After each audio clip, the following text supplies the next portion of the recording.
First, take us through those 5 sounds, which are? Okay, the first word is ne.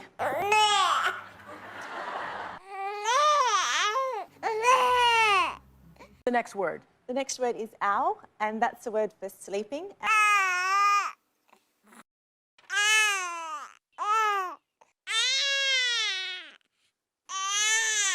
Word that you say means discomfort. What is that? Yes, this is the word he, and you're listening.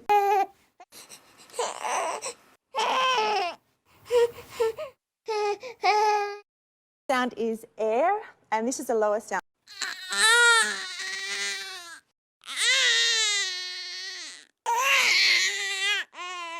The next one is and this is when there's an air bubble in the top part of the chest.